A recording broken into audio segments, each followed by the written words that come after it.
ప్రకటన గ్రంథంలో దేవుడు 7 సంఘాలకు ఉత్తరాలు రాశాడు. అందులో మొదటి సంఘం ఎఫెసు. క్రొత్త నిబంధనలో ఉన్న 8 పుస్తకాలకి ఎఫెసు సంఘంతో సంబంధం ఉంది. 1 ఎఫెసీలకు రాసిన పత్రిక, 2 తిమోతి ఎఫెసులో ఉన్నప్పుడే పౌలు తిమోతికి 2 పత్రికలు రాశాడు. అలాగే యోహాను ఎఫెసులో ఉన్నప్పుడే తన 3 పత్రికలు, అలాగే యోహాను సువార్త కూడా రాశాడు.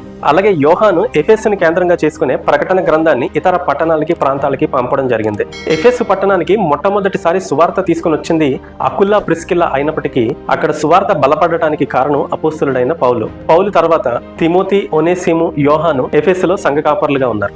ఆసియాలో ఎఫెసు పట్టణం చాలా ఉన్నతమైనదిగా ఉండేది. ఈ పట్టణంలో ఆర్టెమస్ అనే దేవతను పూజించేవాడు. ఈ దేవతకి సంబంధించి ఒక గొప్ప దేవాలయం కూడా ఎఫెసులో ఉండేది. ఆ దేవాలయంలో అన్ని రకాల హేయ క్రియలు కూడా జరుగుతూ ఉండేవి. ఇలాంటి భయంకరమైన ప్రాంతంలో ఉన్న ఎఫెసు సంఘానికి యేసయ్య ఉత్తరాన్ని రాస్తున్నాడు. ఆయన తనను తాను పరిచయం చేసుకుంటూ 7 నక్షత్రాలు కుడి చేత పట్టుకున్న వాడిని, 7 దీపస్తంభాల మధ్యలో నడుస్తున్న వాడిని అని అన్నాడు. దానికి కారణం సంఘాల మీద ఆయనకున్న ఆధిపత్యం, కంట్రోల్ తెలియజేయడానికి, అలాగే సంఘాల మధ్య ఆయన సంచరిస్తున్నాడు, ప్రతి సంఘానికి ఆయన సమీపంగా ఉన్నాడు అని చెప్పడానికి. కుడి చేయి అథారిటీకి, ఆధిపత్యానికి సూచన, నక్షత్రాలు, దీపస్తంభాలు సంఘాలకి సూచన. ఈ సంఘానికి ఉన్న 3 మంచి విషయాలు దేవుడు గుర్తించాడు.